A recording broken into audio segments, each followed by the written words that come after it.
Apology for poetry அப்படிங்கிறது start பண்ணுவோம். பேசிக்கான சம் ஐடியாவை நீங்கள் முதல்ல புரிஞ்சுக்கணும். அப்பாலஜி ஃபார் போயட்ரிக்குள்ள என்ட்ரு ஆகிறதுக்கு முன்னால் பிலிப் சிட்னியை பற்றின ஒரு ஐடியா அப்படிங்கிறத நம்ம லாஸ்ட் கிளாஸில் பார்த்துருப்போம். ஸோ இந்த apology for poetry Philip Sidney எழுதுவதற்கான காரணம் என்ன அப்படிங்கிறத நீங்கள் தெரிஞ்சுக்கணும். அதை வந்து இன்னைக்கு செஷனில் பார்க்க போகிறோம். அதற்கு முன்னால் the defence of poesie, the defence of poetry, இது எல்லாத்தையும் நீங்கள் புரிஞ்சு வச்சுக்கணும். இது எல்லாமே பார்த்தீங்கன்னா அப்பாலஜி ஃபார் போயட்ரிக்கான ஆல்டர்னேட்டிவ் நேம்ஸ். அதுவே ஏன் டிஃபென்ஸ் ஆஃப் போயசி அப்படிங்கிறது செல்லினுடைய ஒர்க். இதை நீங்கள் புரிஞ்சுக்கணும். செல்லிக்குமே அப்போஸ் பண்ண வேண்டிய இடம் இருந்துச்சு, அதே மாதிரி சிட்னிக்குமே ஒரு அப்போஸ் பண்ண வேண்டிய இடம் ஒன்று இருந்துச்சு. இந்த அப்போஸ் பண்ணுறதுக்காக பார்த்தீங்கன்னா ஸ்டீபன் கோசனுக்காக இவர் வந்து பார்த்தீங்கன்னா இந்த அப்பாலஜி ஃபார் போயட்டில் தன்னுடைய கருத்துக்களை பதிவு செய்வோம் அப்படி. ஸோ இது வந்து ஒரு பேசிக்கான ஐடியா. இவர் ஆரம்பத்தில் எழுதப்பட்டது வந்து பார்த்தீங்கன்னா முன்னாடியே எழுதியிருந்தாலுமே இது வந்து லேட்டராக தான் வந்து பப்ளிகேஷன்ஸ்க்கு வருது. ஸோ அப்போ அந்த அப்பாலஜி ஃபார் போயட்ரியை புரிஞ்சிக்கிறதுல வந்து பார்த்தீங்கன்னா இதில் இருக்கக்கூடிய சம் கேரக்டர்ஸ், வெரி இம்பார்ட்டண்ட்டான கேரக்டர்ஸ் ஃபஸ்ட்டு பிகினிங்கில் இருப்பாங்க. அதற்கப்புறம் வந்து பார்த்தீங்கன்னா சிட்னி எல்லாத்தையும் டேக் ஓவர் பண்ணிக்க அப்படி தான் சொல்ல வந்த கருத்து அவர் மட்டும் பேசிகிட்டு இருப்பா அப்படி. ஆரம்பத்தில் வந்து பார்த்தீங்கன்னா ஒரு இன்ட்ரோடக்ஷனுக்காக சம் கேரக்டர்ஸ் வந்து பயன்படுத்துவாங்க. சும்மா ஒரு அனெக்டோட் மாதிரி தான் யூஸ் பண்ணியிருப்பா அப்படி. அப்பாலஜி ஃபார் போயட்ரியில் வந்து ஒரு ஃபஸ்ட்டு ஸ்டெப்பாக வந்து அதில் என்ன ஐடியா, என்ன மாதிரியான ஐடியாவை அவர் யூஸ் பண்ணுறார் அப்படிங்கிறத நீங்கள் புரிஞ்சுக்கணும். எதற்காக சிட்னி இந்த அப்பாலஜி ஃபார் போயட்ரி எழுதணும்னு நினைச்சார் அப்படிங்கிறத எடுத்துக்கணும். அதற்கு அடுத்ததான் அவரோட இன்ட்ரடக்ஷன் பார்ட்டில் என்ன நடக்குது அப்படிங்கிறது பார்த்துருவோம். டெக்ஸ்ட்டுக்குள்ளே ஒரு பிகினிங் ஸ்டேஜை நம்ம வந்து எடுத்துக்குவோம். சரி, இப்போ இந்த இடத்துல சிட்னிக்கு என்ன பிரச்சனைனா, போயட்ரியை பற்றி எல்லாருமே தவறான ஒரு கருத்தை வந்து கொண்டு வராங்க. போயட்ரி பற்றி எந்த மாதிரியான தவறான கருத்துக்குள்ளே வராங்கன்னா, போயட்ரி அப்படிங்கிறது ஒரு பேட் நேம்களுக்குள்ளே போயிட்டுருக்கு. அதெல்லாம் ஒரு விஷயமா, அதெல்லாம் ஒதுக்கி தள்ளுங்க அப்படிங்கிற மாதிரி போகுது. அதெல்லாம் எதுக்கு, அந்த போயட்ரியெல்லாம் எதுக்கு அப்படின்னு சொல்லி மக்கள் பேசுகிற அளவுக்கு அந்த போயட்ரியை நோக்கி போயிட்டுருக்குது. இது அந்த போயட்ரி போயிட்டுருக்கிறதுக்கு இந்த காரணமே அந்த டைமில் வாழ்ந்த சிட்னியினுடைய கான்டெம்பரரிஸில் இருந்த அந்த கிரிட்டிக்ஸ் தான். ஸோ கிரிட்டிக்ஸ் எல்லாம் என்ன பண்ணிட்டாங்க, போயட்ரியை வந்து முழுக்க முழுக்க வந்து கீழ்நிலைக்கு தள்ளிட்டு போகிறாங்க. பட் ஆனால் அதனால் சிட்னி என்ன பண்ணுறாரு அப்படின்னா, அந்த போயட்ரி அதுக்குன்னு ஒரு நல்ல பிளேஸ் இருக்குது, அந்த பிளேஸுக்குள்ளே அதை கொண்டு வரணும் அப்படிங்கிறதுக்காக இந்த சிட்னி என்ன கொண்டு வர்றாரு அப்படின்னா ரீஸ்டோர் பண்ணுறாரு. சிட்னியோட கான்டெம்பரரியில் வந்து பார்த்தீங்கன்னா ஸ்டீஃபன் கோசனுக்கு கொடுக்கக்கூடிய முதல் பதில், அந்த ஸ்டீஃபன் கோசனுக்கு மட்டும் அவர் பதில் தரல, அந்த டைமில் இருந்த நிறைய கான்டெம்பரரிஸ் இருப்பாங்க, அவங்களுடைய எல்லா கருத்துக்களும் ஸ்டீஃபன் கோசனுடைய ஒத்த கருத்துக்கள். இங்கே நீங்கள் ஹிஸ்ட்ரியை போய் அங்கே நல்லா எடுத்து பார்த்தீங்க அப்படின்னா ஸ்டீஃபன் காசன் மட்டும் அந்த விஷயத்தை பேசல. ஸ்டீஃபன் காசன் பேச பேச அங்கே என்ன நடக்குது, மற்றவர்களுக்கு மத்தியில் அதே தாட் அப்படிங்கிறது பரவுது. ஸோ இது ஒரு நோய் மாதிரி எல்லாத்துக்கும் சேர்ந்து பரவிட்டு இருக்கிறது. போயட்ரிங்கிறது பேடு அப்படின்னு சொல்லி பரவிட்டு இருக்குது. அதுக்கு ஸ்டீஃபன் காசனுடைய வாய்ஸ் ஒரு முக்கியமாக இருந்துச்சு. இதையெல்லாம் பார்த்துட்டு சிட்னி என்ன பண்ணுறாரு அப்படின்னா ரீஸ்டோர் பண்ணுறாரு. இதுக்குன்னு ஒரு ஆர்ட்ஸில் முக்கியமான ஒரு இடம் அப்படின்னா போயட்ரிக்கு இருக்கு அப்படின்னு சொல்லி ரீஸ்டோர் பண்ணுறக்கூடிய ஒரு விஷயம் தான் இந்த அப்பாலஜி ஃபார் போயட்ரி அப்படிங்கிறத புரிஞ்சுக்கணும். கிரிட்டிக்ஸ் எல்லாருமே போயட்ரியை பற்றி ப்ராப்பராக அண்டர்ஸ்டாண்ட் பண்ணிக்கல, ஸ்டீஃபன் காசன் உட்பட ப்ராப்பராக அண்டர்ஸ்டாண்ட் பண்ணிக்கல அப்படிங்கிறதுல இருக்கிறாரு. அப்போ கிரிட்டிக்ஸ் எல்லாம் என்ன பண்ணிட்டாங்க அப்படின்னா போயட்ரியை வந்து ப்ராப்பராக அண்டர்ஸ்டாண்ட் பண்ணிக்கல, போயட்ரினா என்னன்னே அண்டர்ஸ்டாண்ட் பண்ணிக்கல அப்படின்னு சொல்லி தான் சிட்னி வந்து அந்த விஷயத்தை ப்ரூவ் பண்ணுறதுக்காக வராரு. அது காரணம் என்ன அப்படின்னா அவங்களுக்குள்ள வந்திருக்க இந்த மாடர்ன் போயட்ரி என்ன பண்ணிருச்சுன்னா மிஸ்லேட் பண்ணிட்டு இருக்குது. இவங்க எல்லாத்தையும் ரொம்ப மிஸ்லேட் பண்ணிருச்சு இந்த கிரிட்டிக்ஸ் எல்லாம். அதனால் அவங்க வந்து ப்ராப்பராக வந்து போயட்ரியை அண்டர்ஸ்டாண்ட் பண்ணிக்காம போயிட்டாங்க அப்படிங்கிற ஒரு விஷயத்த வந்து பேசுகிறாரு. இப்போ சிட்னி இதில் அடுத்ததாக என்ன சொல்ல வரார், இந்த கான்செப்டை பார்க்குறதுக்கு முன்னாடி நீங்கள் புரிஞ்சுக்கணும். அதாவது இந்த எஸ்ஏ மூலியமா சிட்னி கொடுக்கக்கூடிய ஒரு இடம் அப்படின்னா இந்த போயட்ரி அப்படிங்கிறது ஆர்ட்ஸ் அப்படிங்கிறதுலேயே ஒரு பவர்ஃபுல்லான பிளேஸில் இருக்குது. போயட்ரிங்கிறது ஒரு ஆர்ட்டு, அதில் ஒரு உச்சத்தின் உச்சமாக இருக்கிறது இந்த போயட்ரி தான் அப்படிங்கிற ஒரு உண்மையை நிரூபிக்கணும் அப்படிங்கிறதுக்காக தான் இவர் என்ன பண்ண வர்றார் அப்படின்னா இந்த போயட்ரியை வந்து அப்பாலஜி ஃபார் போயட்ரியில் எடுத்து பேசுறதுக்கான ஒரு சூழலை உருவாக்கிட்டு வராரு. ஸோ அது கொண்டு வர பட்சத்தில் தான் என்ன பண்ணுறாரு அப்படின்னா இந்த தியரி ஆஃப் போயட்ரி, போயட்ரியோட தியரியை பேசி வந்து பார்த்தோன்னா அது எல்லா இடத்துலையும் நிரூபிக்கிறாரு. நிரூபிக்கிறதுக்காக இவர் பயன்படுத்திக்கூடிய விஷயம் என்னென்னா கிளாசிக்கலை வந்து சோர்ஸஸ் எடுக்கிறாரு. அப்போ கிளாசிக்கல் கிரீஸ்லேருந்து அங்கேருந்து ரைட்டர்ஸ் எல்லாம் எப்படி வந்து போயட்ரியை பார்த்தாங்க, போயட்ரி எப்படி வந்து பார்த்தோன்னா ஒரு செமி டிவைன் ஃபிகராக மாறி இன்னைக்கு வந்து பார்த்தோன்னா ஒரு வேல்யூபிளான இருக்குது. அதே மாதிரி போயட்ரி அப்படிங்கிறதுக்கான ஒரு கெப்பாபிலிட்டி என்ன அப்படின்னா இமேஜினேஷன். ஸோ ஒரு விஷயத்த ஒரு பர்ஃபெக்ட் வெர்ஷனோட எடுத்து காட்டுறதுக்கு, ஒரு விஷனோட காட்டுறதுக்கு இமேஜினேஷன் அப்படிங்கிறது தேவைப்படுது. அது போயட்னால பண்ண முடியும் அப்படிங்கிறது எல்லாத்தையும் நிரூபிக்கிறதுக்காக தான் வந்து பார்த்தீங்கன்னா சிட்னி அண்ட் அப்பாலஜி ஃபார் போயட்ரியில் பல விஷயங்களை பேசுகிறாரு. இதற்கு அப்புறம் வந்து பார்த்தோன்னா சிட்னி ப்ரொசீட்ஸ் பண்ணக்கூடிய விஷயமெல்லாம் என்னென்னா, மேஜர் கிரிட்டிக்ஸ் எல்லாம் வந்து பார்த்தீங்கன்னா ஆர்ட் ஆஃப் போயட்ரி பற்றி என்ன நினைக்கிறாங்க, அவங்களுடைய ரிட்டோரிக்கல் ஸ்கில்லெல்லாம் என்ன, இப்போ வந்து பார்த்தோன்னா இதற்கு அப்புறம் வந்து பார்த்தோன்னா சிட்னியோட டெஃபினேஷனுக்கு அப்புறம் எப்படி மாறப்போகுது அப்படிங்கிற விஷயத்த நாம் வந்து என் அப்பாலஜி ஃபார் போயட்ரியில் ஓவராலாக பார்க்க போகிறோம். நம்ம இன்னும் டெக்ஸ்ட்டுக்குள்ளே போகல. டெக்ஸ்ட்டுக்குள்ளே போகிறதுக்கு முன்னால் எதற்காக சிட்னியினுடைய என் அப்பாலஜி ஃபார் போயட்ரி அப்படிங்கிற கான்செப்டை நீங்கள் புரிஞ்சுக்கணும் அப்படிங்கிறது தான். சரி, ஓகே. இப்போ வந்து பார்த்தீங்கன்னா டெக்ஸ்ட்டுக்குள்ளே போகிறதுக்கு முன்னால் ஒரு ஸ்டேஜில் இருக்கும். இவர் ஆரம்பத்தில் எடுத்த உடனே அப்பாலஜி ஃபார் போயட்ரியில் ஒரு பிகினிங்கில் இவர் என்ன பண்ணுறாரு அப்படின்னா, ஒரு எக்ஸோடியம் கொடுக்குறாரு. எக்ஸோடியம் அப்படின்னா ஒரு இன்ட்ரடக்ஷன். அந்த இன்ட்ரடக்ஷனில் ஒரு அனக்டோட்டை வந்து வச்சிருப்பா. அப்படி மோஸ்ட்லி இந்த அனக்டோட் அப்படிங்கிறது என்ன அப்படின்னா, ஒரு ஷார்ட் அண்ட் ஃபன்னி ஸ்டோரியை அனக்டோட் அப்படிமோ. ஸோ அப்போ அதுலேருந்து அந்த ஷார்ட் அண்ட் ஃபன்னி ஸ்டோரி என்ன அப்படின்னா, ஹோர்ஸ் ரைடிங் ரொம்ப ஷார்ட்டாக தான் இருக்கும். அதை பற்றி இவர் வந்து பேசுவோம். அப்படி இந்த ஹோர்ஸ் ரைடிங்கில் வந்து பார்த்தீங்கன்னா இது இன்ஸ்ட்ரக்டர், அந்த ஹோர்ஸ் ரைடிங் சொல்லித்தரது யார் அப்படின்னா கிவானி பெட்ரோ புக்லியானோ. இவர் வந்து பார்த்தீங்கன்னா ஸ்டேபிளர்லாம் இருப்பா. அப்படி ஸ்டேபிள்ஸில் இருந்துட்டு வந்து பார்த்தீங்கன்னா, அதாவது குதிரை தொழுவத்தினுடைய ஒரு உயர்ந்த பதவியில் அப்படி அந்த ராயல் கோர்ட்டில் ஒரு முக்கியமான பதவி வைப்பு. அப்படி இவர் என்ன பண்ணுவார் அப்படின்னா, குதிரை எப்படி ஓட்டுறது அப்படிங்கிறது சொல்லிக் கொடுப்பா. அப்படி மற்றவர்களுக்கு சொல்லி கொடுத்துட்டு அப்படி அதில் வந்து பார்த்தீங்கன்னா சிட்னியும் ஒருத்தராக போய் இருப்பா. அப்படி தன் ஃப்ரெண்டும் சிட்னியும் வந்து பார்த்தீங்கன்னா அவர்கிட்ட போய் அதை கற்றுக்கிறதுக்காக போவாங்க. ஸோ இந்த சீன்ஸ் தான் வந்து பார்த்தீங்கன்னா சிட்னி வந்து பார்த்தீங்கன்னா இன்ட்ரடக்ஷன் பகுதியில் அனக்டோட்டில் வச்சுருப்பா. அப்படி இதில் புக்லியானோ பொறுத்த வரைக்கும் அவருடைய வேலை அப்படிங்கிறது எதுவாக இருக்குது அப்படின்னா, மெயினான வேலை அவர் ஒரு இன்ஸ்ட்ரக்டர். அதாவது எப்படி குதிரை ஓட்டுறதுன்னு சொல்லி தரக்கூடிய ஒரு ஹோர்ஸ் ரைடிங்கோட இன்ஸ்ட்ரக்டர். அது மட்டும் இல்லாமல் அங்கே ராயல் கோர்ட்டில் ஒரு முக்கியமான பதவி, அந்த ஸ்டேபிளர்ஸ்கனுடைய ஹெட்டாகவும் இருப்பா. அப்படி அது எல்லாத்தையும் அதை வந்து ஃபாலோ பண்ணிட்டு இருப்பா. அப்படி அந்த குதிரைகளுடைய, ஏன்னா பெரிய அரசர் அப்படிங்கும்போது லட்சக்கணக்கான அல்லது ஆயிரக்கணக்கான குதிரைகள் இருக்கும். அந்த ஆயிரக்கணக்கான குதிரைகள் இருக்கும்போது ஒவ்வொரு 10 குதிரை 5 குதிரைகளுக்கு ஒவ்வொரு தொழுவமாக வச்சுருப்பாங்க. ஸோ அந்த ஸ்டேபிள்ஸ்க்கு எல்லாத்துக்கும், குதிரை தொழுவத்துக்கு எல்லாத்துக்கும் வந்து பார்த்தீங்கன்னா இவர் ஒரு பொறுப்பான ஒரு இடத்துல வைப்பா. அப்படி அதனால் இவர் வந்து உயர்ந்த பொறுப்பில் வச்சுருப்பாங்க. எப்படி வந்து படைக்கு தளபதியோ அந்த மாதிரி ஸ்டேபிள்ஸில் இவ்வளோ வந்து தலைவதியாக இருப்பா. அப்படி இதில் என்னென்னா, சரி இந்த மாதிரியான ஒரு ஒர்க் பண்ணுறவருக்கு போய்ட்ரியை பற்றி என்ன தெரிஞ்சிடும் அப்படிங்கிற கான்செப்ட்டுக்கு நீங்கள் போயிடக்கூடாது. இவருக்குள்ளே அந்த போய்ட்ரிக்கான அந்த எசன்ஸ் அப்படிங்கிறது இருக்கும். அதை வெளிப்படுத்த வேண்டிய ஒரு சூழலும் இருக்கும். ஸோ இவர் வந்து பார்த்தோன்னா போய்ட்ரி வந்து ரொம்ப ஆழ்ந்து எழுதுகிற அளவுக்கு இவர்கிட்ட அந்த இது இல்லை அப்படின்னாலும், இவர் அதை பற்றி சில விஷயங்கள் பேசிக்கான சம் ஐடியாஸ் அப்படிங்கிறது தெரிஞ்சிருக்கும். ஏன்னா இந்த புக்லியானோ பொறுத்த வரைக்கும் அவர்கிட்ட என்ன இருக்குது அப்படின்னா, ஒரு இன்டெலிஜென்ஸ் பவர் அப்படிங்கிறது இருக்கும். உண்மையில் அவர் வந்து பார்த்தோன்னா அந்த பதவியில் இருக்கிறார் அப்படின்னா, அந்த இவருடைய நாலேஜுக்கு அது போதுமான பதவி இல்லை. அவருடைய நாலேஜுக்கு இன்னும் பெரிய பதவியை கொடுத்துருக்கணும். ஒரு பேசிக்கான ஒரு பதவியாக தான் இருக்குது. ஒரு இன்டெலிஜென்ட் பர்சனில் இருப்பா. அப்படி ஸோ ஹீ அப்படின்னு இந்த இடத்துல மென்ஷன் பண்ணியிருக்கிறது யார் அப்படின்னா, இங்கே வந்து பார்த்தோன்னா புக்லியானோவை மென்ஷன் பண்ணியிருக்கு. அவர் வந்து ஒரு போயட்டாக பிகம் ஆகிறாரு. போயட் ஆனதுனால எதுவும் சொல்லாமல் போயிட முடியாது இல்லையா? அதுக்காக வந்து பார்த்தீங்கன்னா அவரோட பங்களிப்புக்கும் சில விஷயங்களை சொல்லிட்டு போவோம். அப்படி இந்த விஷயத்த நீங்கள் ஒரு பேசிக்கான ஒரு இடத்துல இருந்து புரிஞ்சுக்கணும். சரி, ஓகே. ஒரு ஓவரால் சென்ட்ரல் ஐடியா அப்படிங்கிறது இதுதான். அதில் வரக்கவங்க எல்லாருமே வந்து பார்த்தோன்னா போய்ட்ரி பற்றி ஒவ்வொரு விஷயங்கள் பேசுகிறாங்க. பின்னால் வந்து பார்த்தோன்னா சிட்னி முழுக்க முழுக்க அதை பற்றி இந்த எஸ்ஏவில் டெக்ஸ்ட்டில் பேசுகிறாரு. சரி, இதில் இருக்கக்கூடிய கேரக்டர்ஸ், இம்பார்ட்டண்ட்டான கேரக்டர்ஸ்லாம் யார் யார் அப்படிங்கிறத நீங்கள் புரிஞ்சுக்கணும்.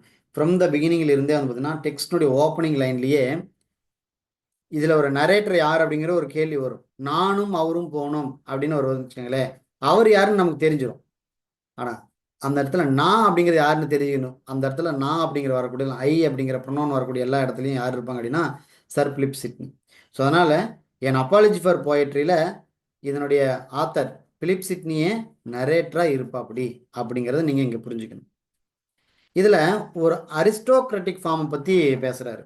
சிட்னியினுடைய விஷயத்தில் பேசும்போது இங்கே என்ன அப்படின்னா, புக்லியானோ பேசுகிறாரு. புக்லியானோனுடைய அரசரை பற்றி பேசுகிறாரு.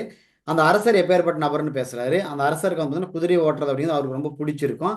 என்னதான் அவருக்கு வந்து பார்த்தீங்கன்னா அந்த விஷயங்களால் இன்வால்வாக இருந்தாலும் இன்டெலிஜென்ஸில் கொஞ்சம் குறைவாக இருக்கிறாரு அப்படிங்கிறது. அப்போ இதில் சொல்ல வர்றது என்னென்னா, இந்த அரிஸ்டோக்ராட்டிக் கிட்ட அந்த மாதிரியான தாட் இருக்கும். எப்பொழுதுமே வந்து பார்த்தீங்கன்னா ஒரு இன்டெலிஜென்ட்டை நோக்கி சில எல்லா நேரங்களிலும் போக மாட்டாங்க அப்படிங்கிறது விஷயம் இருக்கும். ஸோ அதனால் இவர் என்ன பண்ணுறாரு அப்படின்னா அந்த அரிஸ்டோக்ராட்டிக் ஃபார்மில் போய் சில விஷயங்களை பேசுகிறாரு. ஸோ அப்படி சொல்லும்போது சிட்னி என்ன சொல்கிறாரு அப்படின்னா, இதை எழுதுறது, இந்த அப்பாலஜி ஃபார் போயிட்ரி எழுதுறதுக்கான நோக்கமே அவரோட பேஷனேஷனுக்காக தான் எழுதுறாரே தவிர ஒரு ஸ்காலர்லி மேனரில் எழுதுற. இப்போ ஸ்காலர்லி மேனரில் எழுதுன எப்படி இருக்கணும்? ஒரு ரிசர்ச் வேவில் போய் பேசணும், எல்லாத்துக்கும் ப்ரூஃப் கொடுக்கணும், எக்ஸ்ட்ராடனரி ப்ரூஃப் கொடுக்கணும். அந்த ப்ரூஃபை யாரும் மறுத்து பேச முடியாத அளவுக்கு இருக்கணும். பட் ஆனால் இவர் ப்ரூஃப்ஸ் எடுத்து நிறைய பயன்படுத்துகிறாரு சிட்னி. பட் ஆனால் அது ஒரு பேஷனேட் லெவலில் பயன்படுத்துகிறாரு, தன்னுடைய கருத்து என்ன அப்படிங்கிற இடத்துல இருந்து பயன்படுத்துகிறாரு. ஆழமான இடத்துக்குள்ளேயும் போகல. ஒரு லெஷூரான ஒரு நபராக இருந்தால் எப்படி ஒரு விஷயத்தை வெளிப்படுத்துவாங்களோ அந்த மாதிரி போகிற போக்கில் ஒரு கருத்து சொல்கிற மாதிரி அந்த கருத்தை வெளிப்படுத்திட்டு போன மாதிரி தான் இது இருக்கும். பட் ஆனால் அன்றைக்கு அதை அப்படியே கருத்தை வெளிப்படுத்தி இருந்தாலும் இன்றைக்கு இவருடைய இந்த கிரிட்டிசிசம் அப்படிங்கிறது போயட்ரியில் மிகப்பெரிய ஒரு இடத்த பிடிச்சிருக்கு அப்படிங்கிறத நீங்கள் புரிஞ்சுக்கணும். அதற்கப்புறம் இவர் வந்து பார்த்தோன்னா கிரிட்டிக்ஸ் எல்லாம் போயட்ரி வந்து பார்த்தீங்கன்னா ரொம்ப பேடாக ப்ரொவோக் பண்ணிட்டு இருக்காங்க, ரொம்ப பேட்லி ப்ரொவோக் பண்ணிட்டு இருக்காங்க. அதை டிஃபைன் பண்ணுறதுக்காக தான் இவர் என்ன பண்ணுறாரு அப்படின்னா இந்த அப்பாலஜி ஆஃப் போயட்ரியை எடுத்து கொடுக்குறாரு. ஸோ இதில் வந்து பார்த்தோன்னா ஒரு சிம்பிளி ஒரு ஆரேட்டராக மட்டும் நீங்கள் எடுத்துக்காம ஒரு இம்ப்ரெஸ் பண்ணுறாரு. தான் சொல்ல வந்த விஷயத்தில் யாரெல்லாம் என்ன தவறாக நீங்கள் திங்க் பண்ணிட்டு இருக்கிறீங்க, போயட்ரி பற்றி என்னெல்லாம் நீங்கள் வந்து தவறாக புரிஞ்சிருக்கிறீங்க, அப்படி புரிஞ்சிருக்கிறது அத்தனையுமே தப்பு, நீங்கள் சரியாக திருத்திக்காங்க சொல்லி ஒரு இம்ப்ரெஸ் பண்ணுற விதத்தில் தான் வந்து பார்த்தோன்னா என் அப்பாலஜி போயட்ரியை வெளியே கொண்டு வர்றாரு சிட்னி. அதற்கப்புறம் போயட் ஒருத்தர் இருக்கிறாரு. இதில் போயட் பொறுத்த முக்கியமான விஷயம் என்னென்னா இதில் என் அப்பாலஜி ஃபார் போயட்ரியில் ஒரு சென்ட்ரல் கேரக்டரில் இவர் இருப்பா அப்படி. ஸோ இதில் வந்து பார்த்தீங்கன்னா சிட்னி என்ன டிஃபெண்ட் பண்ணுறாரு அப்படின்னா போயட் ஹேட்டர்ஸ்க்கு எல்லாத்துக்கும் அகைன்ஸ்டாக டிஃபெண்ட் பண்ணுறாரு. போயட் ஹேட்டர்ஸ் எல்லாம் என்ன பண்ணுவாங்க, போயட்டை பற்றி தப்பு தப்பாக பேசுவாங்க. ஸோ அவங்களுக்கு அகைன்ஸ்டாக டிஃபெண்ட் பண்ணுறாரு, நீங்கள் பேசுகிறதெல்லாம் தப்பு அப்படிங்கிறத டிஃபைன் பண்ணுறாரு. அந்த டிஃபைனேஷனில் ஒரு முக்கியமான ஒரு ஃபிகரில் இந்த போயட்டை நீங்கள் வந்து எடுத்துக்கலாம். ஸோ இந்த போயட் அப்படிங்கிற ஒரு வழக்கமாகவே எப்படி இருப்பாங்க அப்படின்னா எல்லா விஷயத்தையும் இமேஜினேட்டிவ் லிட்ரேச்சரில் பார்க்க முடியும். ஸோ போயட் அப்படின்னாலே இமேஜினேஷன் அப்படிங்கிறது கூடவே இருக்கும். ஸோ அதனால் அங்கே வேர்ட்ஸை வந்து ப்ரியாரிட்டி பண்ணிக்கணுங்கிற அவசியம் இல்லை.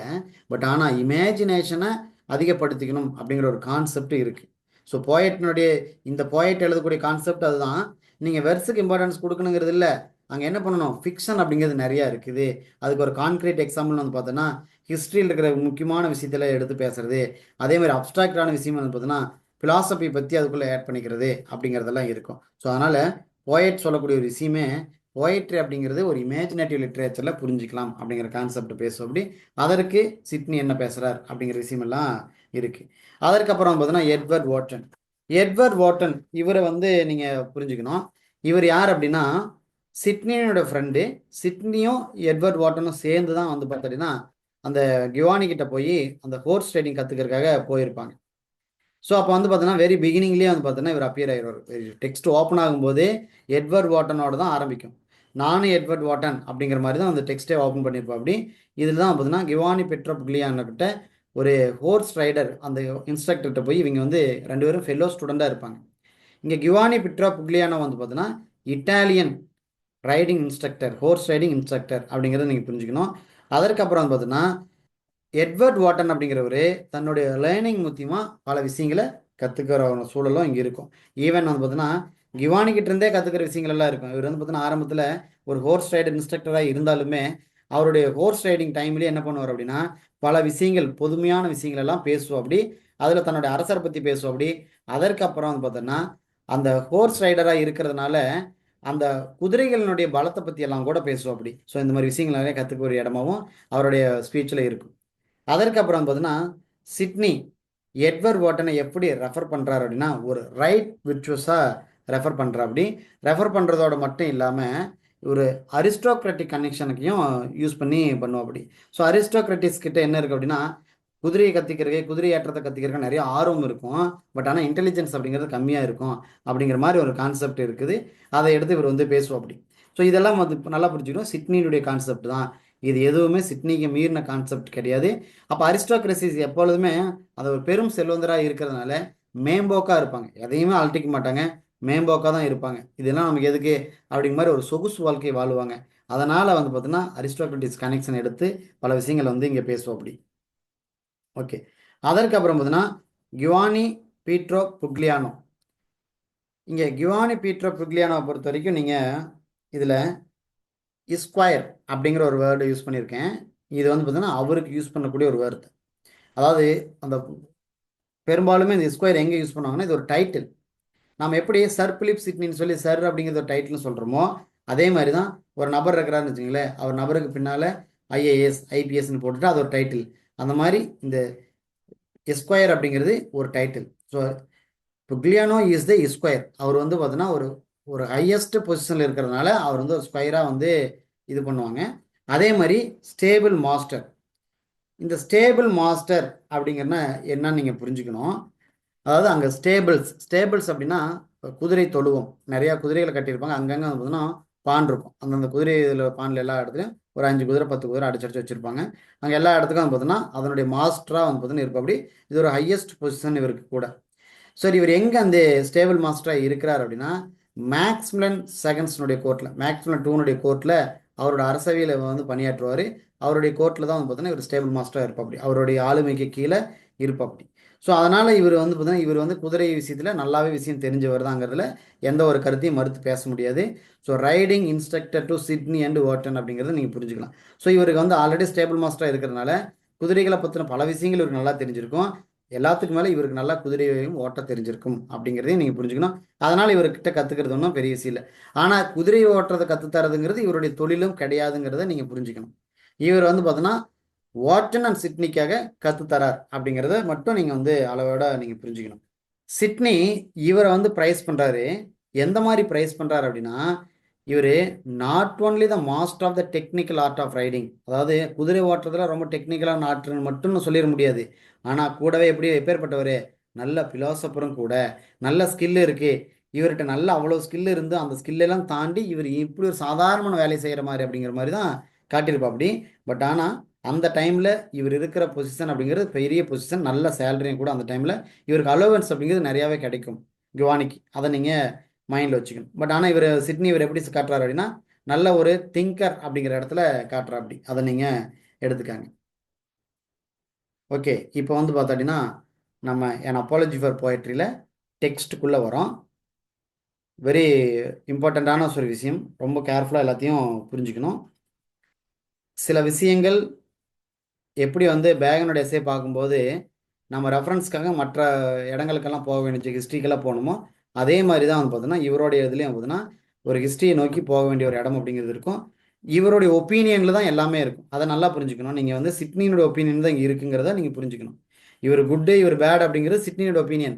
ஆனால் அந்த ஒப்பீனியன் இன்றைக்கும் சரி என்றைக்கும் சரி அதை ஏற்றுக்கக்கூடிய ஒப்பீனியன் தான். அதில் எந்த ஒரு மறுப்பு இல்லை அப்படிங்கிறதோட நீங்கள் வந்து இந்த டெக்ஸ்ட்டுக்குள்ளே என்ட்ராகும். ஆரம்பத்திலேயே எட்வர்ட் வாட்டனுக்கு வந்து பார்த்தோன்னா ஒரு அட்ஜெக்டிவ் ப்ரேஸை கொடுத்துட்டாரு, ரைட் விர்ச்சுவஸ். இது வந்து சிட்னி சொல்லக்கூடியது. எட்வர்ட் வாட்டன் அப்படிங்கிறது ஒரு நல்ல ஆளுமை நபர், நல்ல ஒழுக்கமுள்ள நபர், நல்ல விர்ச்சுவஸும் கூட, ரைட் விர்ச்சுவஸ் அப்படின்னு சொல்லிட்டார். ஸோ அந்த ரைட் விர்ச்சுவஸ் எட்வர்ட் வாட்டனும் நானும் அண்ட் ஐவேர் எங்கே இருக்கிறோம் அப்படின்னா எம்பரர்னுடைய கோர்ட்டில் இருக்கிறோம். ஸோ இங்கே நாங்கள் எதற்காக வந்திருக்கு அப்படின்னா, அங்கே பீட்ரோ புக்லியானா இருக்கிறாரு. அந்த பீட்ரோ புக்லியானா கிட்ட நாங்கள் வந்து பார்த்தோன்னா அந்த ஹோர்ஸ்மேன்ஷிப்பை கற்றுக்கிறதுக்காக நாங்கள் 2 பேரும் வந்திருக்கோம் அப்படிங்கிறத சொல்கிறாரு. ஸோ இந்த பீட்ரோ புக்லியானோ அப்படிங்கிறவர் நல்ல ஒரு கமெண்டேஷன், அதாவது இன்னும் சொல்ல போனோம் அப்படின்னா அந்த குதிரை விஷயத்த நல்ல விஷயம் தெரிஞ்சவர். அவர்கிட்ட இருந்து கற்றுக்கிட்டோம் அப்படின்னா நாங்கள் நல்லா கற்றுக்க முடியும். ஸோ நல்ல ஒரு பொசிஷனில் இருக்கிறாரு, அந்த ஸ்டேபிள்லேயே ஸ்கொயர் பொசிஷனில் இருக்கக்கூடிய நபர் தான் இவர். அதனால் நாங்கள் வந்து பார்த்தீங்கன்னா இவர்கிட்ட இருக்கோம் அப்படிங்கிறத சொல்கிறாரு. ஸோ இந்த இடத்துல இப்போ இங்கே வரக்கூடிய விஷயமெல்லாம் புரிஞ்சுக்கணும் நல்லா. இந்த ஹீ அப்படின்னு ஒரு ஆரம்பிச்சிருக்கேன் பாருங்கள். இந்த ஹீ அப்படின்னு ஆரம்பிச்சிருக்கிறதே வந்து பார்த்தோன்னா இது யாரை காட்டுது அப்படிங்கிறத நீங்கள் புரிஞ்சுக்கணும். இந்த இடத்துல வந்து பார்த்தீங்கன்னா புக்லியானாவை தான் இங்கே மென்ஷன் பண்ணுது. அது ரொம்ப கேர்ஃபுல். ஸோ இந்த இடத்துல புக்லியானோ என்ன சொல்கிறார் அப்படிங்கிற ஒரு விஷயத்த யார் வெளிப்படுத்துகிறாங்க அப்படின்னா சிட்னி வெளிப்படுத்துகிறார். இதை தான் நீங்கள் புரிஞ்சுக்கணும். Very important concept. ஸோ இந்த புக்லியானோவை பொறுத்த வரைக்கும் பார்த்தீங்கன்னா அவர் ஒரு இட்டாலியன் விட், நல்ல ஒரு பார்த்தோன்னா அறிவுள்ள ஒரு நபர். ஃபெர்டிலைன்ஸ் ஆஃப் த இட்டாலியன் விட், நல்ல வளமையான அறிவு கொண்ட ஒரு நபர் தான் இவர் புக்லியானோ. ஸோ அவர்கிட்ட இவ்வளோ அருமையும் புலமையும் இருந்தாலும் அவர் எப்படி இருக்கிறார் அப்படின்னா இந்த ஹோர்ஸ் ரைடிங்கை சொல்லித்தர ஒரு விஷயத்தையும் செய்கிறாரு அப்படின்னு சொல்லி புரிஞ்சுக்கணும். அதுக்காக நீங்கள் அவரை தவறாகவும் புரிஞ்சிக்கிறாதீங்க. ஸோ அவர்கிட்ட வந்து பார்த்தீங்கன்னா இந்த ப்ராக்டிஸ் கொடுக்கறதுனால அவரை நீங்கள் சிம்பிளாகவும் நீங்கள் நினச்சிட வேணாம். ஸோ இவர் வந்து பார்த்தீங்கன்னா enrich our minds with the contemplation. அவர்கிட்ட நல்ல நல்ல விஷயங்கள் நிறையா இருக்குது. ஸோ ஒரு மோஸ்ட் ப்ரீசியஸ் பர்சனாக நாம் எடுத்துக்கணும். ஸோ இவர்கிட்ட நீங்கள் இதை மட்டும் இல்லை, நல்ல ஒரு தாட் அப்படிங்கிறது இருக்குது. என்னால் வந்து சில விஷயங்கள் பேச முடியும், நான் அதை கண்டிப்பாக நான் நினச்சி பார்க்குறேன், அவர் எந்த மாதிரி அப்படின்னு சொல்லி சில விஷயத்தை வந்து வெளிப்படுத்துகிறாரு. இங்கே இந்த கற்றல் கூடத்தில் நான் ஒரு விஷயத்த பேசுகிறேன் அப்படின்னு சொல்லி சிட்னி சொல்கிறாரு. அதாவது என்ன எந்த மாதிரி அப்படின்னா, இந்த இடத்துல நான் கற்றுக்கிறதுக்காக மேபி ஃப்ளோ பேமெண்ட் பண்ணுறதுனாலையோ அல்லது வந்து பார்த்தீங்கன்னா அவர் அட்மையர் பண்ணுறதுக்காக அவர் உயர்வாக பேசுகிறதுக்காக எதுவுமே இல்லை. நான் வந்து உண்மையை தான் பேசுகிறேன். அவர் எப்படின்னா, அவர் என்னதான் அந்த ஹோர்ஸ் ரைடிங் பற்றி நல்ல ஒரு அறிவு புலமையாக இருந்தாலும் அவருடைய ஸ்பீச் அப்படிங்கிறது இந்த praise of his faculty. So இந்த இடத்துல ஒன்று புரிஞ்சுக்கணும். நான் ஸ்லோ பேமெண்ட் பண்ணுறதுக்காக நான் வந்து அவர் கோவப்படுவாருங்கிறதுக்காக நான் அவர் புகழ்ச்சியாகவும் பேசலை. அதுக்கப்புறம் அவர் வந்து நான் ரொம்ப உயர்வான இடத்துல போய் அட்மைரேஷனும் பண்ணல, உள்ளதை உள்ளபடி சொல்கிறேன். So he exercised his speech in praise of his faculty. அவரோட ஸ்பீச் எப்படி இருக்கும், அந்த ஃபேக்கல்ட்டியை பற்றி ப்ரைஸ் பண்ணுற மாதிரி இருக்கும் அப்படிங்கிறாரு. ஸோ அதில் அந்த ப்ரைஸ் அப்படிங்கிறது பார்க்குறதுல பிகினிங்லேயே பார்க்க முடியும். புக்லியானோ வந்து பார்த்தோன்னா குதிரைகளை பற்றி பேசுவோம் அப்படி, அதேமாதிரி சோல்ஜர்ஸ் பற்றி பேசுவோம் அப்படி, அதுவும் எப்படின்னா ப்ரைஸ் பண்ணுவோம் அப்படி. அவங்கள வந்து நெகட்டிவாக சொல்ல மாட்டோம் அப்படி, ப்ரைஸ் பண்ணுவோம் அப்படி. இதை வந்து நீங்கள் கொஞ்சம் மைண்டில் வச்சுக்கணும். சரி, ஓகே. இந்த இடத்துல புக்லியானோ சொல்லக்கூடிய விஷயம் ஹீ செட் அப்படிங்கிறது அந்த இட்டாலியன் விட் புக்லியானோ வந்து சொல்றாரு. அவர் என்ன சொல்றாரு அப்படின்னா, சோல்ஜர்ஸ் வேர் த நோபலஸ்ட். நல்ல ஒரு தரமான மனிதர்கள். இப்போ அந்த சோல்ஜர்ஸ் எல்லாம் ரொம்ப ஒழுக்கமா இருப்பாங்க, நம்பிக்கைக்குரியவர்கள் இந்த சோல்ஜர்ஸ் அப்படின்னு சொல்றாரு. ஸோ இந்த எஸ்டேட் ஆஃப் மேன்கைண்ட்லயே சோல்ஜர்ஸ் அப்படிங்கிறது ரொம்ப நோபலஸ்ட் சொல்லி புக்லியானோ சொல்றாரு. ஏன்னா இவர் சோல்ஜர்ஸ் கூட பழகுறாரு, கூடவே குதிரை ஓட்ட தெரிஞ்ச சோல்ஜர்ஸ் கூட நல்லா பழகுறார் அப்படிங்கிறத நீங்க புரிஞ்சுக்கணும். அதுல என்ன சொல்றாரு அப்படின்னா, ஹோர்ஸ்மேன் த நோபலஸ்ட் ஆஃப் சோல்ஜர்ஸ் அப்படிங்கிறாரு. அதாவது அந்த சோல்ஜர்ஸ்லேயே நோபலஸ்ட் யார் தெரியுமா? ஹோர்ஸ்மேன். இந்த வந்து பார்த்தீங்கன்னா இந்த குதிரை ஓட்டுறாங்க இல்லையா, அந்த குதிரையை வச்சுட்டு அந்த குதிரை பாட வீரர்கள் இருக்காங்க இல்லையா, அந்த அவங்க தான் இன்னும் வந்து பார்த்தீங்கன்னா நோபலஸ்ட் சோல்ஜர் அப்படின்னு சொல்லி சீத்து சொல்றாரு புக்லியானோ. அதற்கு அப்புறம் என்ன சொல்றாரு அப்படின்னா, தேவே த மாஸ்டர்ஸ் ஆஃப் வார். அவங்களை வந்து சாதாரணமாக நினைச்சிடாதீங்க. ஒரு வார் நடக்குது அப்படின்னா அந்த வாருக்கான மாஸ்டரே அவங்க தான். நல்ல ஒரு பலம் தெரிஞ்சவங்க. சோல்ஜர் மட்டும் இல்லை, சோல்ஜர்னுடைய அந்த ஹோர்ஸ்மேன் இருக்காங்க இல்லையா, அந்த ஹோர்ஸ்மேன் தான் வந்து பார்த்தீங்கன்னா ரொம்ப பலம் பொருந்தியவர்கள் அப்படின்னு சொல்லி அவங்கள பற்றி பேசுகிறாரு. அதேமாரி ஒரு அமைதி நிலவணும்னாலும் அது அவங்க கையில் இருக்குது. நல்லா வேகமாக குதிரைகளை ஓட்ட தெரிஞ்சவங்க. அதே மாதிரி ஸ்ட்ராங் அபைடர்ஸ் அவங்க. அதாவது அரசருக்காக எந்த அளவுக்கு வேணால் ரிஸ்க் எடுத்து விஷயங்கள் செய்வாங்க. அதே மாதிரி ட்ரைம்பர்ஸ், அதாவது கேம்ப்லேயும் சரி கோர்ட்லேயும் சரி ஒரு வெற்றி வகையை சூறக்கூடிய நபர் அப்படின்னா இந்த ஹோர்ஸ்மேன் அப்படின்னு சொல்லி அந்த சோல்ஜருக்கு மத்தியில் அவங்கள பற்றி பெருமையாக பேசுகிறாரு. ஸோ இதை பெருமையாக பேசிட்டு அது மட்டும் இல்லாமல் நம்ம வந்து கடந்து போயிட முடியாது. ஸோ இதில் என்ன விஷயம் அப்படின்னா, இந்த பிரின்ஸ் இருக்கார் இல்லையா, அவர் ஒரு குட் ஹோர்ஸ்மேன். இங்கே பிரின்ஸ் அப்படிங்கிறது அந்த அரசரை குறிப்பிடுறாரு. இந்த அரசர் அப்படிங்கிறது மேக்ஸிமிலியனை வந்து காட்டுறாரு. யார் இது? கிவானி தான் பேசிட்டு இருக்கிறார், ஆனால் தன்னுடைய அரசரை பற்றி தான் பேசுகிறாரு. இவரும் ஒரு நல்ல ஹோர்ஸ்மேன் தான். ஸோ இவர்கிட்ட அதனால் இவர் நல்ல ஹோர்ஸ்மேன் தான். இவர்கிட்ட இருக்கக்கூடிய ஒரு நபர்கள் அப்படிங்கிறவங்க இவருக்கு நிகரான ஒரு திறமை வாய்ந்தவர்கள் அப்படிங்கிற பாயிண்ட்டை நீங்கள் புரிஞ்சுக்கணும். ஸோ இதில் வந்து பார்த்தீங்கன்னா பெடன்டேரியா அப்படின்னு ஒரு வேர்டு இருக்குது. இது பெடன்டேரியா அப்படிங்கிறது வந்து பார்த்தீங்கன்னா இது என்ன வார்த்தை அப்படின்னா, இது ஒரு இட்டாலியன் அல்லது ஸ்பானிஷ் வேர்டு.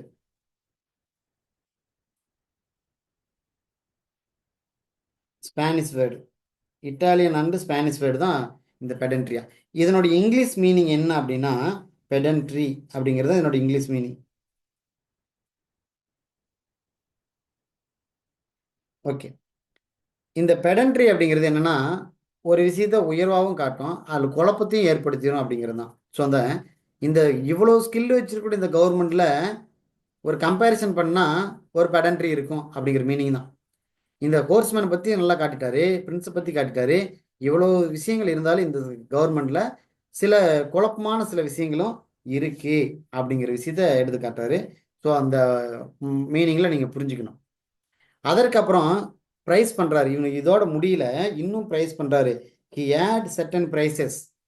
அப்படி ப்ரைஸ் பண்ணும்போது யாரை பற்றி ப்ரைஸ் பண்ணுறாரு அப்படின்னா, குதிரைகளை பற்றி ப்ரைஸ் பண்ணுறாரு புக்லியானோ. பாருங்க, நான் வந்து சில இடத்துல கிவானின்னு சொல்லுவேன், சில இடங்களில் புக்லியானோன்னு சொல்லுவேன். அவருடைய ஃபுல் நேம் நீங்கள் கேர்ஃபுல்லாக நீங்கள் புரிஞ்சுக்கிட்டே வரணும். ஸோ அதனால் எது சொன்னாலும் நான் யாரை மீன் பண்ணுறங்கிறது கேர்ஃபுல்லாக அண்டர்ஸ்டாண்ட் பண்ணிடணும். கொஞ்சம் கூட நீங்கள் கன்ஃபியூஸ் ஆகிடக்கூடாது.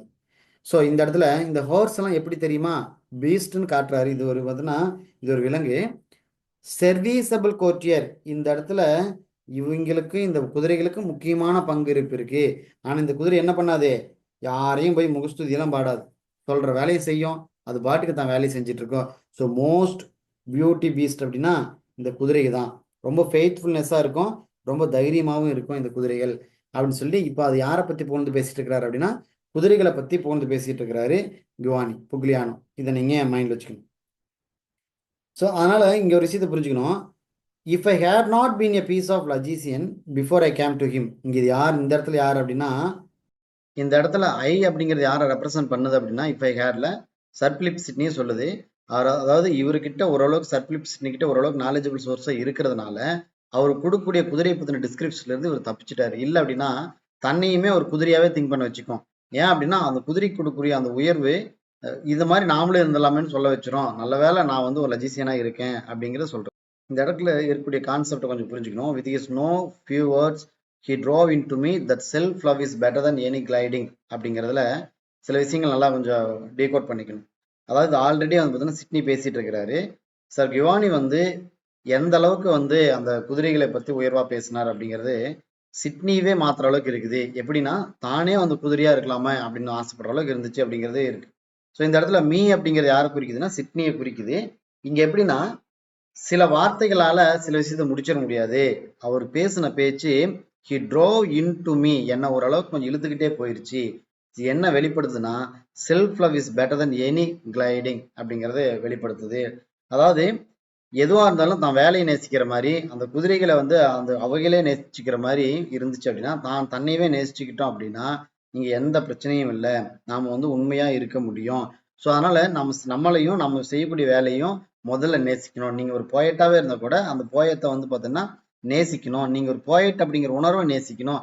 So self love is better than any gilding அப்படிங்கறத நீங்க எல்லாரும் புரிஞ்சுக்கணும் அப்படிங்கறத சிட்னி வெளிப்படுத்துறாரு. இப்போ மறுபடியும் புரிஞ்சுக்கணும். If Pugliano strong affection and weak arguments will not satisfy you. இப்போ இங்க என்ன புரிஞ்சுக்கணும் அப்படின்னா, சிட்னி இந்த இடத்துல பேசுறாரு, புக்லியானோடைய அஃபெக்ஷன், அந்த ஹார்ஸ் அவருடைய தொழில் மேலேயும் அந்த ஹார்ஸ் மேலே இருக்கக்கூடிய அஃபெக்ஷனும் சரி, அவருடைய ஆர்குமெண்ட் ரொம்ப வீக்காக இருக்குது. அந்த வீக் ஆர்குமெண்ட் மட்டும் உங்களை சாட்டிஸ்ஃபை பண்ணாது. அவரே சொல்லிட்டாரு, அது வீக் ஆர்குமெண்ட் சொல்லிட்டாரு. வீக் ஆர்குமெண்ட் எங்கே சொல்கிறார் அப்படின்னா, அவர் வந்து ஹார்ஸ்மேனை பற்றி பேசுறது, ஹார்ஸ் பற்றி பேசுறது. அவர் வந்து பார்த்தீங்கன்னா இன்னுமே வந்து பார்த்தீங்கன்னா அந்த போயட்ரி வேல்யூவை வந்து பார்த்தீங்கன்னா ஒரு மைனாரிட்டியில் வந்து புரிஞ்சுக்கணும். போயட்ரியை பற்றி ஒரு நபர் வந்து பார்த்தீங்கன்னா மேலோட்டமாக பேசினா எப்படி இருக்குமோ அந்த மாதிரி தான் அவரோட ஆர்குமெண்ட் வீக்காக இருக்குது. ஸோ அது உங்களை வந்து சாட்டிஸ்ஃபை பண்ணாது. அதனால் நான் என்ன பண்ண போகிறேன் அப்படின்னா சம் எக்ஸாம்பிளை கொடுக்குறேனே உங்களுக்கு அப்படிங்கிற விஷயத்தில் இங்கே என்ட்ராகிறாரு. ஸோ நான் வந்து பார்த்தோன்னா ஒரு போயட் அப்படிங்கிற டைட்டிலுக்குள்ளே இருக்கேன். என்னை வந்து ஒரு போயட் அப்படிங்கிற டைட்டிலுக்குள்ளே என்னை தள்ளிட்டாங்க. ஸோ இந்த எனக்கு வயசாயிருச்சு தான், வயசாயிட்டாலும் கூட இந்த ஓல்டு வருஷத்தில் கூட நான் என்ன பண்ண முடியாது, அதை சொல்லாமல் விட்டுற முடியாது. ஸோ அதனால் I know not what by mischance, நான் இங்கே என்ன தப்பு பண்ண போகிறேன்னு எனக்கு தெரியல, அல்லது என் வயசினுடைய காரணத்தினால தப்பு பண்ணுறான்னு எனக்கு தெரியல. ஆனால் ஏதோ ஒரு காரணத்தில் என்னை ஒரு போயிட் அப்படிங்கிற டைட்டிலுக்குள்ளே என்னை தள்ளிட்டாங்க. ஸோ அதனால் நான் எப்படியாவது இங்கே வந்து டிஃபென்ஸ் பண்ணி ஆகணும். ஸோ அதனால் இங்கே நீங்கள் வந்து என்னை வந்து நீங்கள் ஏற்றுக்கங்க. அதுக்கு நான் என்ன பண்ண போகிறேன் அப்படின்னா சில குட் ரீசன்ஸை நான் யூஸ் பண்ண போகிறேன். அதே மாதிரி பார்த்தீங்கன்னா சில நிறையா விஷயங்களை கொண்டு வர போகிறேன். அதுவும் அந்த குட் ரீசன்ஸை விடவும் நல்ல குட்டான விஷயத்த கையாள போகிறேன். ஸோ அதுக்கு நான் என்ன பண்ண போகிறேன் அப்படின்னா நீங்கள் வந்து நான் ஒரு சில எக்ஸாம்பிள்ஸ் எல்லாம் பயன்படுத்துவேன், அதை நீங்கள் ஏற்றுக்கங்க. பட் ஆனால் அதில் நீங்கள் ஒரு விஷயத்த புரிஞ்சுக்கணும். இப்படி நான் சொல்கிறது அப்படிங்கிறது பின்னால் வரக்கூடிய ஸ்காலர் என்னுடைய ஸ்டெப்ஸை ஃபாலோ பண்ணுவாங்க. என்னை வந்து அவங்களுடைய மாஸ்டராக ஏற்றுக்கிறதுக்கு வாய்ப்பு இருக்குது. இந்த ஹிஸ் மாஸ்டர் அப்படிங்கிறது ஸ்காலரை குறிக்கிறது. அவங்களுடைய மாஸ்டராக ஏற்படுத்திக்கிறதுன்னு வாய்ப்புகளும் கூட இருக்கலாம். அதுக்கு என்ன நீங்கள் தப்பாக எடுத்துக்காதீங்க அப்படிங்கிற விஷயத்த சொல்கிறார். ஸோ இப்போ நீங்கள் வந்து மெயின் கான்செப்டுக்குள்ளே தான் இருக்கணும், ரொம்ப கேர்ஃபுல். இங்கே வந்து பார்த்தோன்னா நம்ம வந்து சிட்னி என்ன சொன்னார் அப்படின்னு சொல்லி நம்ம வந்து ஆராய்ச்சி பண்ணி நம்ம ரிசர்ச் எழுதலை, ரொம்ப கேர்ஃபுல். நம்மளுடைய நோக்கம் என்ன அப்படின்னா எக்ஸாமுக்கு படிக்கிறோம், எக்ஸாம் பாயிண்ட் ஆஃப் வியூவில் எங்கெல்லாம் வருதோ அங்கெல்லாம் நீங்கள் வந்து புரிஞ்சுக்கணும். ஸோ அதனால் அந்த மாதிரியான கான்செப்ட் தான் இதுக்குள்ளே கேள்வி வரும்.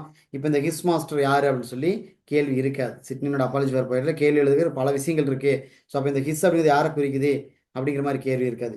இதில் முக்கியமாக யாரெல்லாம் வராங்க, அதில் என்ன சொல்கிறாரு, இதற்கப்புறம் இதில் யாரை பற்றியெல்லாம் பேசுகிறார் அப்படிங்கிறதெல்லாம் தான் நம்ம வந்து பார்க்க வேண்டிய விஷயம். இப்போ ஐ மஸ்ட் சே, எப்படி இருந்தாலும் சரி, நான் ஒரு விஷயத்த சொல்லி ஆகணும். அதனால a beautiful defence of a poor poetry, அந்த ஏழ்மையான அந்த போயட்ரி பற்றி ஒரு பரிதாபத்தின் மத்தியில் நான் வந்து பார்த்தீங்கன்னா அதை டிஃபென்ஸ் பண்ணி ஆகணும். அதை ஏற்கனவே அந்த போயட்ரியை ரொம்ப வீக் ஆக்கிட்டீங்க, ரொம்ப அதை வந்து நீங்கள் கசக்கிட்டீங்க, ரொம்ப வந்து அது தவறுன்னு சொல்லி அது மேலே வந்து நிறைய குற்றங்கள் காட்டி அதை கசக்கிட்டீங்க. ஸோ அந்த பரிதாப நிலையில் இருக்கிற அந்த போயட்ரியில் நான் கொஞ்சம் டிஃபென்ஸை வந்து சேர்த்திக்கலான் இருக்கிறேன். ஸோ நான் வந்து ஏதோ என்னுடைய நாலேஜுக்கு சில விஷயங்கள் கற்றுருக்கேன். என்னதான் நாலேஜ் கற்றுருந்தாலும் அதை நீங்கள் என்ன பண்ணுறீங்க, ஸ்டாக் சில்ட்ரன் மாதிரி குழந்தைங்களுடைய நாலேஜோட தொடர்படுத்திடணுங்கிற அவசியம் இல்லை. நான் வந்து ஒரு உயரமான இடத்துல தான் இருக்கிறேன். So almost the highest estimation of லேர்னிங்லேருந்து தான் இருக்குது. ஸோ அந்த விஷயத்தை ஃபாலன் டு பி த லாஃபிங் ஸ்டாக் ஆஃப் சில்ட்ரன். ஸோ இதில் நீங்கள் வந்து ஸோ அதனால் நான் வந்து கொஞ்சம் சில எக்ஸாம்பிள்ஸ் எல்லாம் கொடுத்தாகணும். நான் அப்படியே விட்டுட்டுனா என்ன ஆயிரும் தெரியுமா, நான் வந்து எக்ஸாம்பிள்ஸை நான் ப்ரூஃப்ஸ் எல்லாம் கொடுக்கலன்னா என்ன ஆயிரும் அப்படின்னா, ஏதோ குழந்தைங்க வந்து சிம்பிளாக இது சொல்லிட்டு போன மாதிரி சிம்பிளாக போய் அந்த மாதிரி ஃபாலோ ஆயிரும். என்னதான் இந்த மிகப்பெரிய ஹையஸ்ட் எஸ்டிமேஷன் ஆஃப் லேர்னிங் ரொம்ப சிம்பிளாக போயிடும். ஸோ அதனால் I have need to bring some more available proofs, சில ப்ரூஃப்ஸ் எல்லாம் நான் கொண்டு வரேன். ஸோ இப்படி அதுக்கப்புறம் அதை சொல்லிட்டு இங்கே ஒரு விஷயத்தை வந்து வெளிப்படுத்துறாரு. இங்கே என்ன அப்படின்னா, அதற்கு நான் என்ன பண்ண போறேன் அப்படின்னா, சில பிலாசபர்ஸை யூஸ் பண்ணிக்க போகிறேன். அதை பார்க்கறதுக்கு வந்து பார்த்தீங்கன்னா கொஞ்சம் சில்லி மாதிரி தெரியும்னு நீங்கள் நினச்சிட வேணாம். பட் ஆனால் அவங்கள பயன்படுத்தினா கரெக்டாக இருக்கும். ஸோ அதில் ஒரு கிரேட் டேஞ்சர்னு ஒன்று இருக்குது. அது என்ன அப்படின்னா, civil war among the Muses. மியூசஸ்க்கு மத்தியில் அவங்களுக்குள்ள ஒரு சிவில் வார் வந்தாலும் வந்துடும். அதனால் வந்து பார்த்தீங்கன்னா நான் எல்லாத்தையும் நான் கேர்ஃபுல்லாக தான் யூஸ் பண்ண போகிறேன் அப்படிங்கிறத சொல்கிறாரு. நீங்கள் அப்பாலஜி ஃபார் போய்ட்ரியை அவருடைய டெக்ஸ்ட்டுக்குள்ளே மட்டும் போனீங்கன்னா அதை அவர் என்ன சொல்ல வந்தாருன்னு புரிஞ்சிக்கிறதுங்கிறது எளிமையாக இருக்காது. இதில் அவரை பற்றின ஓவராலாக மற்ற ஒர்க்ஸ்லாம் இவர் என்ன நினைச்சாருங்கிறது எல்லாத்தையும் எடுத்துக்கிட்டு வந்தால் மட்டும்தான் இந்த இடத்துல ஒன்று சேர்த்த முடியும். இது என்னன்னா, ஒரு மனிதனுடைய தாட் அப்படின்னு ஒன்று இருக்கும். ஒரு வேல்யூபிளான ஒரு விஷயத்தை நீங்கள் நல்லா புரிஞ்சுக்கணும். இப்போ எப்பொழுதும் போலீஸ் வந்து ஒரு திருடனை கண்டுபிடிக்கிறது அப்படிங்கிறது அவனுடைய தாட்டை வச்சு தான். அவனுடைய தாட் எப்படி இருக்குங்கிறத புரிஞ்சுக்கிட்டு அவனை வந்து ஃபாலோ பண்ண முடியும். ஸோ அதே மாதிரி தான் இவரோட எல்லா ஒர்க்ஸையும் நான் வந்து புரிஞ்சு வச்சிருக்கிறதுனால அவரை வந்து நான் நெருங்கி வர்றது எனக்கு எளிமையாக இருக்குது. நீங்கள் அதை வந்து நேரடியாக நான் என்னோடய வாய்ஸ்லேருந்து நீங்கள் அதை எடுத்துக்காங்க. ஃபைன். ஸோ இதில் வந்து great danger of civil war among the muses. இதில் என்னென்னா, இங்கே மியூசஸ் அப்படின்னா யார் அப்படிங்கிறத நீங்கள் புரிஞ்சுக்கணும். ஸோ இந்த மியூசஸ் அப்படிங்கிறது ஒரு கிளாசிக்கல் மித்தாலஜியில் இருக்கக்கூடிய ஒரு கான்செப்ட். இந்த civil war among the muses அப்படிங்கிறது ஒரு முக்கியமான ஒரு phrase. It is used by Sidney in his work an apology for poetry. இதில் என்ன சொல்ல வரார் அப்படிங்கிறது ஃபஸ்ட்டு புரிஞ்சுக்கணும். ஏன் அந்த சிவில் வார் வருது அப்படின்னு நீங்கள் தெரிஞ்சுக்கணும். இந்த மியூசஸ் எல்லாம் யார் அப்படின்னா, 9 சிஸ்டர் காடஸ். அதாவது ஆர்ட்டாக இருக்கட்டும், போயட்ரியாக இருக்கட்டும், அல்லது பிக்சராக இருக்கட்டும், இந்த மாதிரி பல்வேறு ஆர்ட் இருக்கும் இல்லையா, அதனுடைய ஒவ்வொரு மியூஸும் ஒரு ஆர்ட்டுக்கு காடஸாக இருப்பாங்க. ஸோ நான் வந்து சில விஷயத்த பேசும்போது அந்த காடஸ்குள்ளேயே சிவில் வார் வந்தாலும் வந்துடும், ஒரு கிரேட் டேஞ்சர் ஒன்று இருக்குது.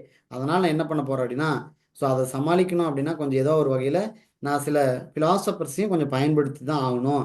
ஸோ அதுக்கு நீங்கள் அலோவ் பண்ணுங்க அப்படிங்கிற மாதிரி ஒரு விஷயத்தோட உள்ளே வந்து என்ட்ராகிறாரு பிலிப் சிட்னி. ஓகே, இதில் போயட்ரிக்கு எதிராக சில படையெடுப்புகள் கூட நடந்தாலும் நடந்துடும். ஏன்னா அப்ஜெக்ட் பண்ணுறதுக்கான வாய்ப்புகள் நிறையா இருக்குது. Justly B objected. ஸோ அவங்க இதுக்கு முன்னாடி இருந்தாங்க இல்லையா, அவங்கெல்லாம் என்ன பண்ணுறாங்க, போயட்ரிக்கு அகெயின்ஸ்டாக ஒரு படையெடுப்பை செய்ய ஆரம்பிச்சிட்டாங்க. அந்த விஷயத்தை நான் வந்து அப்ஜெக்ட் பண்ணுறேன், அவங்க செஞ்சதெல்லாம் தப்பு. ஸோ அதனால் அவங்க செஞ்சது எல்லாத்தையும் நான் வந்து என்ன பண்ண போகிறேன் அப்படின்னா, சீக் டு டிஃபேஸ், அதை வந்து சரியான இடத்துக்கு கொண்டு வர வேண்டியது என்னுடைய வேலை. ஏன்னா இந்த பேர்பட்ட நோபல் நேஷன்ஸ் அண்ட் லாங்குவேஜ் இருக்கக்கூடிய இந்த சமயத்தில் அவங்களுக்கு ஒரு ஃபர்ஸ்ட் லைட் கொடுக்கணும்னு நான் நினைக்கிறேன். அவங்களோட அறியாமைக்கு நான் ஒரு ஃபர்ஸ்ட் லைட் கொடுக்கணும், ஒரு வெளிச்சத்தை கொடுக்கணும் அப்படின்னு நினைக்கிறேன். ஸோ இங்கே பாருங்கள், first light giver to ignorance. இது வந்து பார்த்தீங்கன்னா சிட்னியினுடைய வேர்டு. சிட்னி யாருக்கு கொடுக்குறாரு அப்படின்னா, யாரெல்லாம் வந்து தன்னோட அறியாமையினால போயட்ரி பற்றி தவறாக பேசினாங்களோ அவங்களுக்கு நான் ஒரு ஃபர்ஸ்ட் லைட் ஒன்று கொடுக்குறேன் அப்படின்னு சொல்கிறாரு. அப்படியே கொஞ்சம் கொஞ்சமாக நான் நர்சிங் பண்ணிகிட்டே வந்தேன்னா வச்சுக்கோங்களேன், கொஞ்சம் கொஞ்சம் மில்க் அப்படியே பால் ஊட்டிகிட்டே வந்தேன்னா பின்னால் என்ன ஆயிரும் அப்படின்னா, நான் சொல்ல வந்த விஷயங்கள் சரியாயிரும், இது எல்லாருமே ஏற்றுக்குவாங்க, பர்ஃபெக்டாக மாறப்போகுது. அதுக்கு நான் என்ன பண்ணணும், கொஞ்சம் கொஞ்சமாக தான் என்னால் வந்து அப்படியே பால் ஊட்டுற மாதிரி கொஞ்சம் கொஞ்சமாக தான் எல்லாத்தையும் கொண்டு வந்துட்டு இருக்க முடியும், நர்ஸ் பண்ணிட்டு இருக்க முடியும். ஸோ முதல் கட்டமாக அவங்களோட அறியாமைக்கு நான் வந்து வெளிச்சத்தை கொடுக்குறேன், அந்த லைட்டை கொடுக்குறேன் அப்படிங்கிற விஷயத்த சொல்கிறாரு. So first light giver to ignorance. இந்த மாதிரியான ப்ரேஸை நீங்கள் நல்லா புரிஞ்சு வச்சுக்கணும். எதற்காக அப்படின்னா இந்த மாதிரி பிரேஸை பேஸ் பண்ணி ஏதாவது ஒரு இது இடத்துல தென்பட்டுருச்சு அப்படின்னா நீங்கள் அப்பாலஜி ஃபார் போயட்ரி அப்படிங்கிற இடத்துக்கு நீங்கள் வந்து டியூன் பண்ணி வந்துடணும். ஸோ எப்பொழுது இந்த மாதிரியான கொஸ்டினுக்கு நீங்கள் ஆன்சர் பண்ணுறக்கூடிய ஒரே விஷயம் என்னன்னா, செலக்டிவான பேர்ஸை கரெக்டாக வந்து புரிஞ்சு வச்சுக்கிட்டே இருக்கணும். இந்த பிரேஸா இது இதுலேருந்து தான் வந்துச்சு அப்படின்னு சொல்லி புரிஞ்சுக்கணும். சிங்கிள் வேர்டை கான்சன்ட்ரேட் பண்ணாதீங்க, பிரேஸை கான்சன்ட்ரேட் பண்ணுங்க. ஓகே. அதற்கு அடுத்து தான் வந்து பார்த்தீங்கன்னா ஒரு கேள்வி மாதிரி கேட்குறாரு. யூ பிளே த ஹெட்ஜ்ஹாக், நீ வந்து என்ன முள்ளம்பன்றியோட போய் விளையாடுவியா? That being received into the den டென், அதாவது தன்னுடைய கூடாரத்துலேருந்து வந்தது ஹோஸ்ட் கிட்ட இருந்து அதை ஓட்டிட்டு வந்து நீ அது கூட போய் விளையாடுவியா? இன்னொரு விஷயத்து ரெண்டு விஷயத்த பேசுறாரு. நீ அந்த முள்ளம்பன்றியோட போய் விளையாடுவியா? அந்த ஹோஸ்ட்லேருந்து ஓட்டிட்டு வந்து அந்த டென்னிலேருந்து வெளியே தூக்கிட்டு வந்து அது கூட விளையாடுவியா? அல்லது இந்த வைப்பர்ஸ் எல்லாம் இருக்குல்ல, இந்த பாம்புகள் எல்லாம், அந்த பாம்புகள் எல்லாம் அது விஷம் இருக்கிறதுனால பிறக்கும் போதே தன்னுடைய பேரண்ட்ஸை கொண்டுட்டு தான் பிறக்குதா அப்படின்னு சொல்லி கேட்குறாரு. ஸோ இங்கே வந்து கேட்குறாரு. ஸோ வைப்பர்ஸ் அது விஷமே ஆனாலும் தான் பேரண்ட்ஸ் அது கொல்றதில்ல அப்படிங்கிறத நீங்கள் புரிஞ்சுக்கணும்.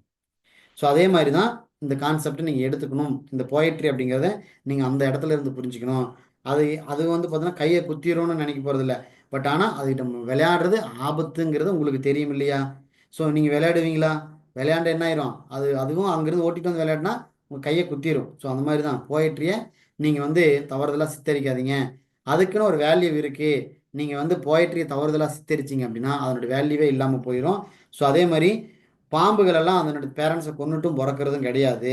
அது விஷம் இருக்குதுன்னு சொல்லிட வேணாம். அதுக்காக அதுக்குமே உணர்வுகள் இருக்கு அப்படிங்கிற மாதிரி போயட்ரியை வந்து கம்பேர் பண்ணுறதுக்காக முயற்சி செய்கிறாரு இந்த இடத்துல. ஸோ அதனால் போயட்ரி ஒன்றும் விஷம் கொண்டது அல்ல.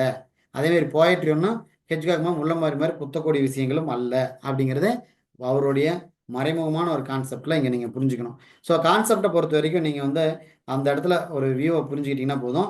மீதி இருக்கிறது எல்லாமே அங்கங்கே லிங்க் ஆகிட்டே இருக்கும். அந்த லிங்க்கில் தான் நீங்கள் ட்ராவல் பண்ணிட்டே இருக்கணும். ஸோ அந்த லிங்க் தான் உங்களை என்ன பண்ணும் அப்படின்னா பாயிண்ட் ஆஃப் வியூ எக்ஸாமுக்கு இழுத்துட்டு போகும். அதே மாதிரி ஹெட்ஜ்ஹாக் அப்படிங்கிற ஒரு வார்த்தை இருக்குது, வைப்பர்ஸ் அப்படிங்கிற ஒரு வார்த்தை இருக்குது.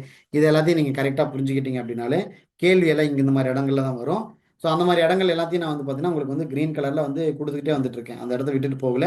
இதே மாதிரி அனக்டாட் பற்றின இடத்தையும் க்ரீன் கலர் கொடுத்துட்ருக்கேன். ஸோ அது எல்லாத்தையும் கரெக்டாக அண்டர்ஸ்டாண்ட் பண்ணிட்டு வந்தீங்கனாலே நாம் வந்து இதில் வந்து மார்க் வாங்கிடலாம். ஓகே. இப்போ வந்து பார்த்தோன்னா இவர் எங்கே என்ட்ரு ஆகிறார் அப்படிங்கிறத நீங்கள் புரிஞ்சுக்கணும். ஸோ இப்போ தான் வந்து பார்த்தோன்னா கிரீஸ்க்குள்ளே போகிறார். இப்போ இங்கே கிரீஸ்லேருந்து போகக்கூடிய விஷயம் தான் பார்த்தீங்கன்னா ஹிஸ்டரியில் அந்த போயட்ரியினுடைய விஷயங்கள் எல்லாத்தையும் நிறைய விஷயங்கள் எடுத்து பேச போகிறார் அப்படிங்கிறத நம்ம பார்க்க போகிறோம். ஹோமரு, ஹெசியாய்டு, இந்த மாதிரி பல விஷயங்கள் எல்லாமே இருக்குது. அவங்கள பற்றியெல்லாம் என்ன இவர் தெரிஞ்சு வச்சிருக்கிறாரு, அதில் வரக்கூடிய அந்த ஓப்பஸ் யார், லினஸ்ல யார் அப்படிங்கிற பல்வேறு விஷயங்களை நம்ம நெக்ஸ்ட் கிளாஸில் பார்க்க போகிறோம்.